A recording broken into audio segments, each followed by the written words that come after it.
In 2012, Diane Staudte seemed to be living a very normal, average life in Springfield, Missouri.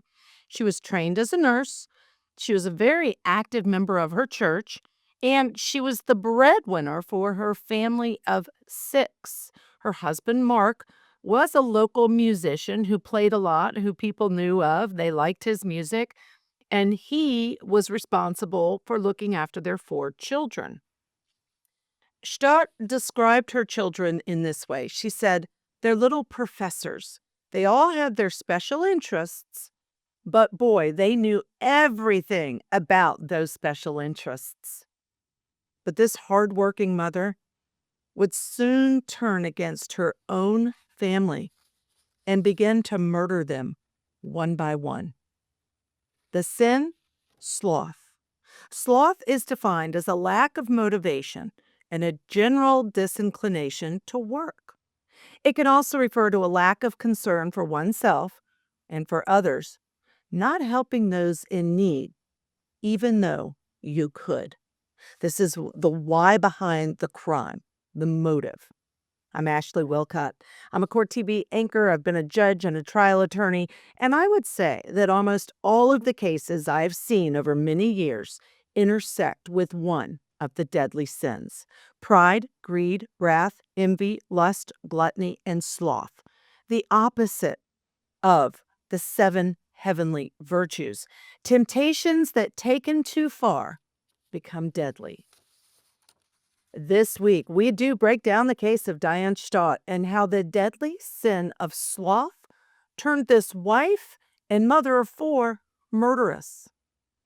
A little later, I am joined by Erica Wilson in our breakdown segment, where we go deep on the how and the why of one of the strangest family murderesses of the 21st century. Let's get into it. This is the Deadly 7. On Easter Sunday in 2012, 61-year-old Mark Staudte died of what appeared to be natural causes, which some attributed to his very unhealthy lifestyle.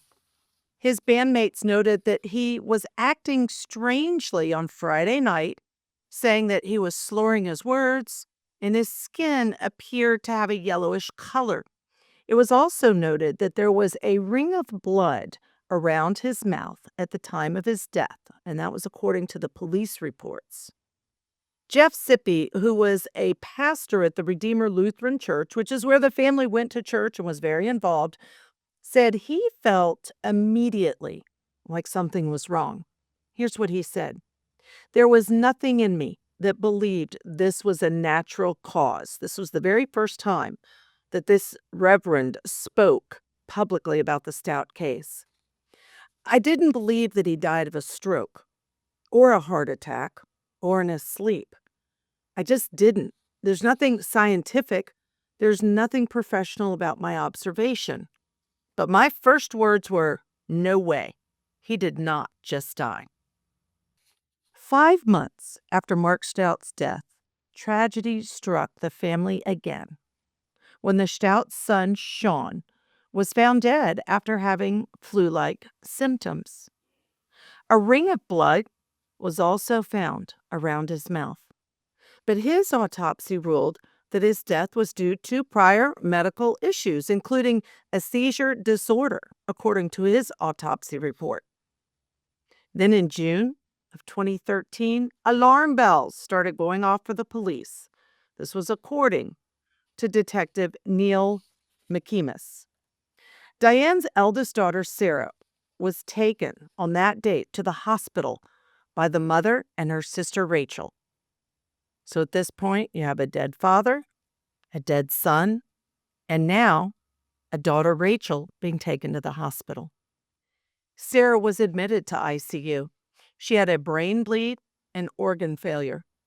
While at the hospital, doctors began to suspect in this case, poisoning was the cause. Simultaneously, samples were then recovered from Sean's autopsy, and when they did that, testing revealed the presence of poison that was a raw component of antifreeze. Sippy said that after that daughter Sarah was hospitalized, he called in a tip to say that the poison found was not part of normal toxicology screenings and that it requires specific testing to detect, which is why it was missed during the initial autopsy. So the detective brought Diane and her daughter Rachel in for questioning. In interrogation tapes obtained exclusively by ABC News, Diane, the mother, admitted to using antifreeze to poison her family members by putting it into her children's Coca-Cola and her husband's Gatorade. Let me repeat that. She admitted she added antifreeze to Coca-Cola and gave it to her children, and had Gatorade and gave it to her husband. During the interrogation, the detective asked her why she did not bring her husband to the hospital. Here's what she had to say. I hated his guts. I guess I just had enough. During her questioning, she was asked why she decided to poison her son, who, by the way, was autistic. Here's what she said about this. Sean would be interfering with whatever I would do. He was more than a bother. He was a pest. Now, her middle daughter, Rachel, was also brought in for questioning, and at the time, she denied any involvement in the poisoning of her family members. But a police search of the family's home recovered Rachel's journal. And she revealed in her journal she knew what was going on. And in fact, she was helping her mother research and plan how to kill her family members. When the journal was presented to her as evidence, look what we found in the house, Rachel confessed to helping her mother. Rachel and Diane were arrested and charged for the deaths of Mark and Sean. Both pleaded guilty to the murders of Mark the father and Sean the brother, son, but also pleaded guilty to assault of the daughter, Sarah. As part of the plea deal, Rachel, the daughter, entered a guilty plea to second-degree murder, and that was in exchange for her testifying against her own mother. That plea, she got 2 life sentences with the possibility of parole after 42 and a half years. Diane, the mother, the wife, she entered an Alford plea, which acknowledges that prosecutors had enough to convict her, but also allows her to plea without admitting guilt. So she entered an Alford plea. She didn't admit guilt. In 2018, as a result of that plea, she was sentenced to life imprisonment without parole. Sarah, the daughter, the sister who was in ICU, she did make a miraculous recovery, but sustained permanent damage with lifelong effects. As a result, she is currently living in assisted living. When speaking about Sarah, her own daughter, Diane said, I'm sorry for what she went through, but I'm sorry for what everybody goes through. I'm sorry for what I've had to go through. That's what Diane mother had to say. And now, Diane denies any wrongdoing.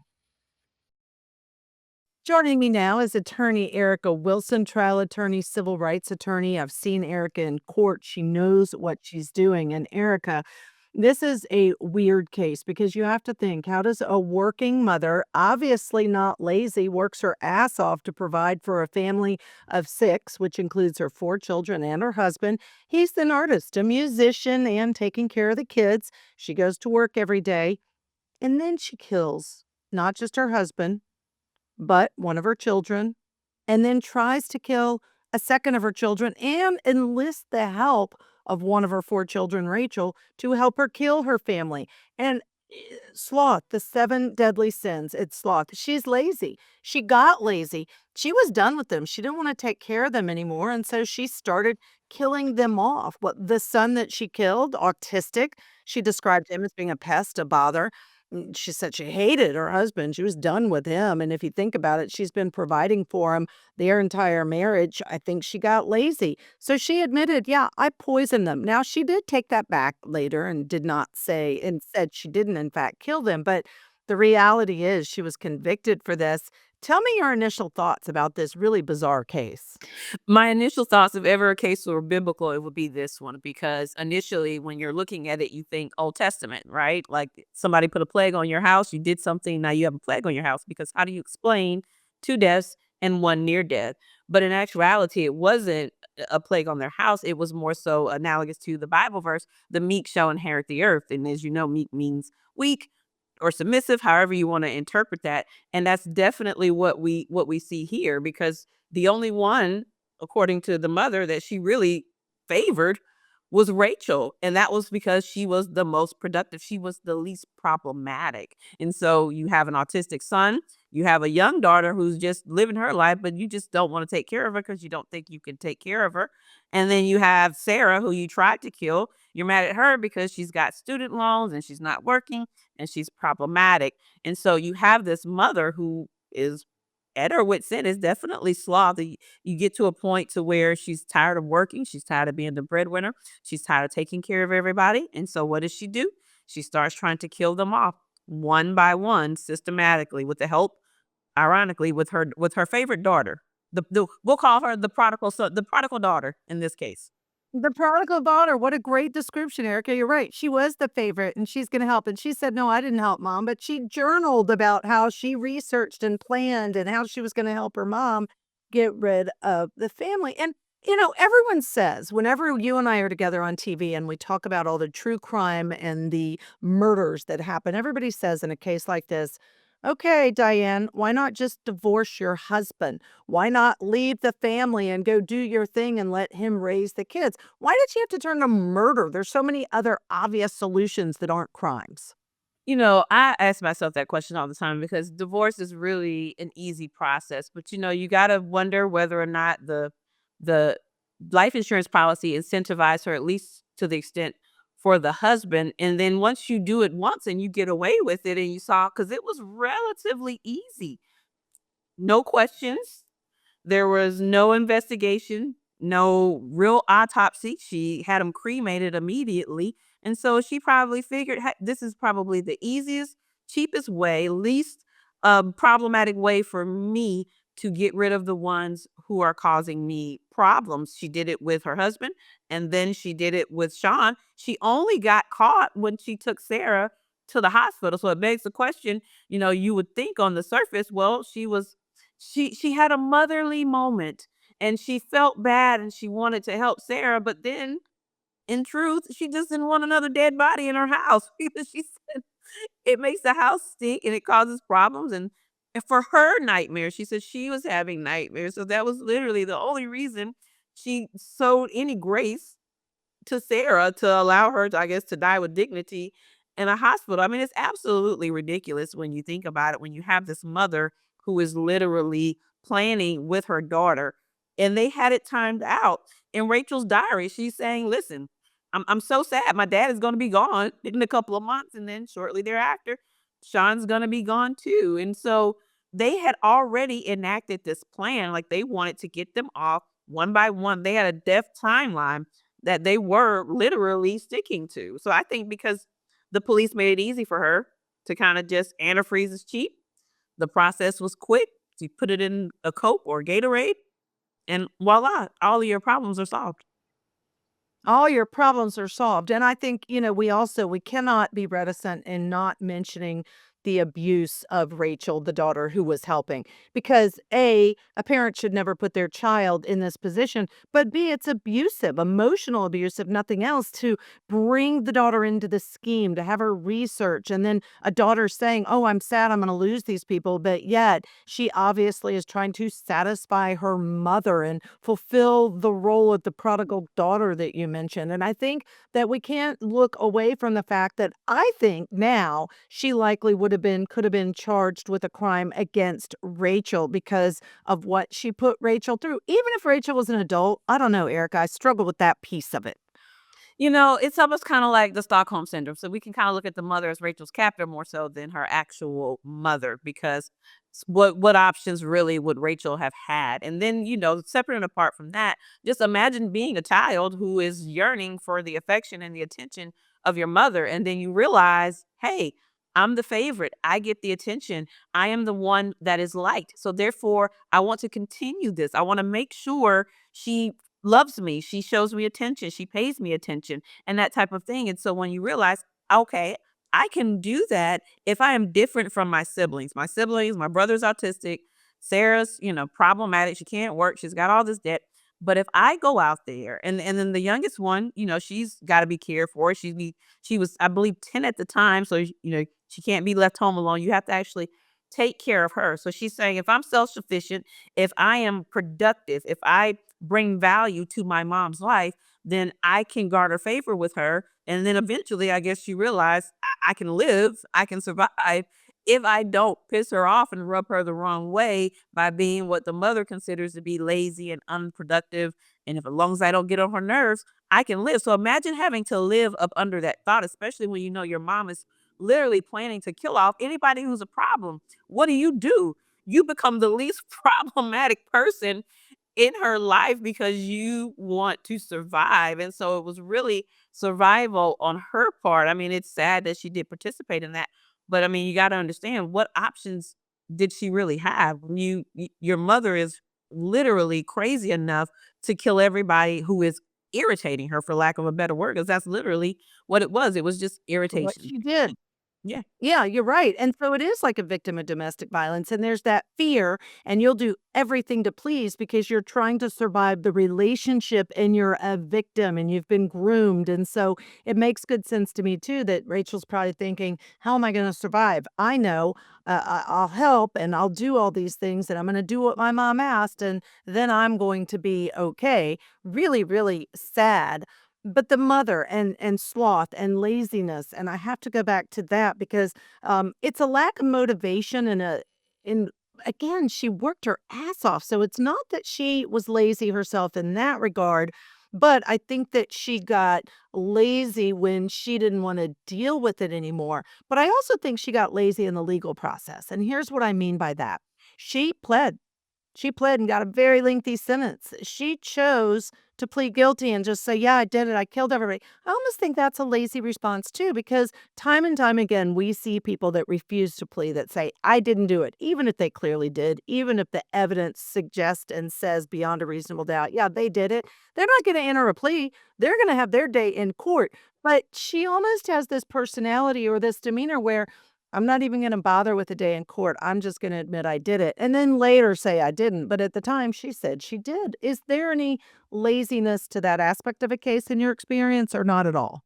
So yeah, and you can compartmentalize laziness because you can be the most productive worker. You can probably work two jobs and work 12-hour shifts 7 days a week and be productive at your job.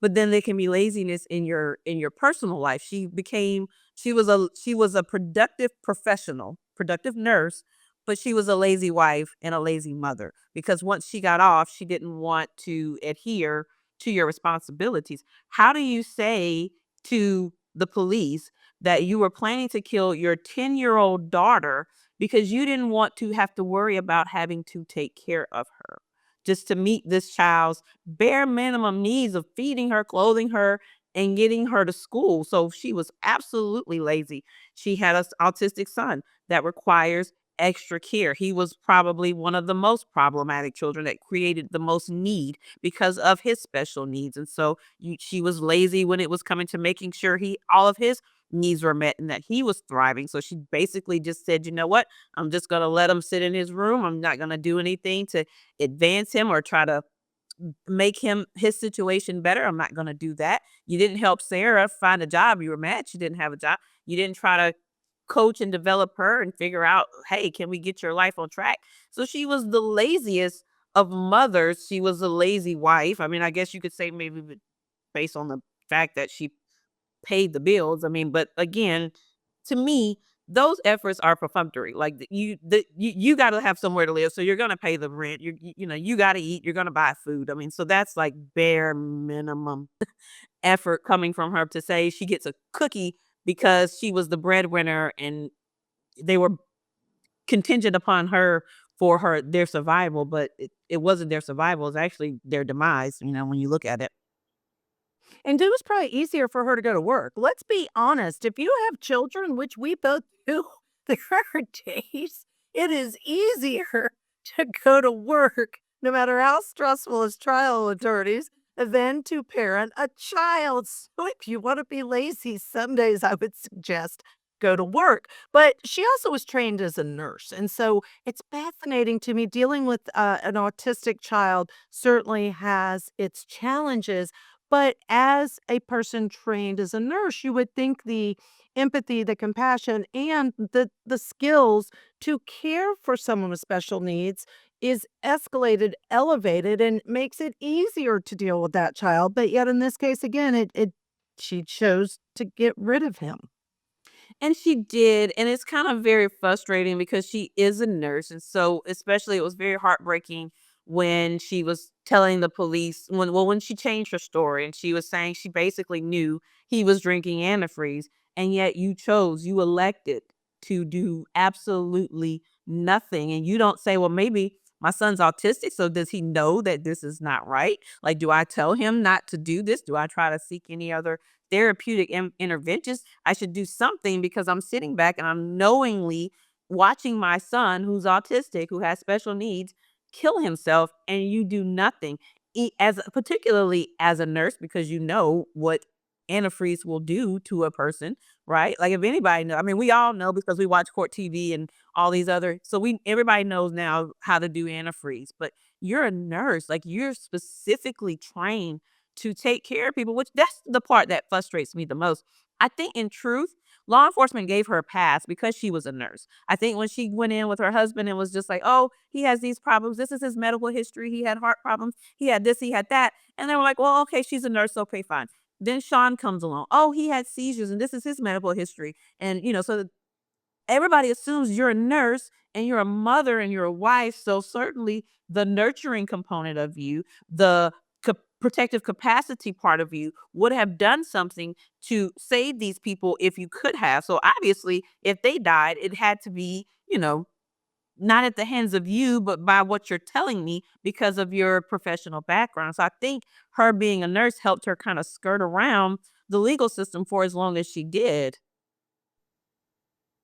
That's a good point, Yeah. and the fact she was a woman, Mhm. and the Yeah, fact that she was part. white. Like, let's Mhm. talk about that. Overall, as well as I do, there are so many implicit biases. There's so many assumptions made, even by the best trained individuals in law enforcement and prosecutor's office. They look at a person and say they don't seem to be the kind of person that would do that, or, they stereotype, and that really affects not only how criminals are treated once they go to court, but who's arrested and who's charged. And so the reality is, I still think, even though there was suspicion because it was the third person in the family, I think ostensibly she could have gotten away with it. I think if the wrong people had responded, they might have said, wow, what a tragic life. Things happen in threes. This is three. She lost her husband. She lost her son. Now she's losing her daughter, and thought, she's a trained nurse. She didn't do anything wrong, and it could have gotten swept under the rug again, I think. I really truly believe theoretically that could have happened pretty easily. Yeah, and she probably would have gotten away with it with Sarah, but here's the here's the irony in all of this is initially it was her pastor who made the anonymous call to the police the first time. So not only is she a nurse, a woman, a white woman at that, she plays, the piano at her church. So you don't get any more cookie cutter American dream wife and mother than her. And so you understand she's participating in the church, she's active in her community. And so of course nobody's going to look at her that way, but I think it's kind of funny that out of everybody who could have made the call or blew the whistle and notified police, it was actually her pastor that kind of turned her in. And I think by him reaching out to law enforcement and then Sarah kind of surviving and them not knowing initially what was happening with her, they kind of landed on poisoning. Those things kind of coalesce together to kind of bring her down. But absolutely, the sad part is if she had not been so bothered and put off by another dead body, because she's had so many dead bodies in her home, if she wasn't so put off by having another dead body, God forbid her child dies in her home, she probably still would have gotten away with it with Sarah and then moved on to her next victim until everybody was gone except for her and Rachel. Yeah, I agree with you, Erica. And, it goes back to that trust your gut because you're right. The pastor said there's nothing scientific about my thinking that the husband didn't die naturally. There's no evidence I have, but I am telling you something's amiss. And lo and behold, he was right. Any final thoughts that you have about this case? It's a fascinating one. And again, Diane's not getting out of jail. She is there the rest of her life. She did plead guilty. No successful appeals in this case. What are your final thoughts? I think it's kind of funny because you're right. When in her approach, when she was questioned, I think for only 2 hours, she literally just kind of capitulated and was like, I did it. They didn't really have to pull it out of her. There was no good cop, bad cop. It was just mostly a sympathetic cop on the surface, and she just kind of spilled the beans and she just let it out. But then I'm wondering now, years later, why change your story? You've already confessed. You've already been convicted. All of your appeals have failed. So now why go in and talk about the husband being abusive and Sean basically being suicidal and you did nothing? So why change your story now? That absolutely makes no sense because it doesn't help you. It certainly won't help you if you ever come up for parole, but it's not going to help you. It doesn't even help you in the court of public opinion because I think as a mother, she was trash. You did that. You killed one of your children. You were going to kill all of your children because they got on your nerves. That is probably the worst. This is probably one of the worst sins a mother can commit is killing, your own child. We see every day. We see every day a wife will kill her husband.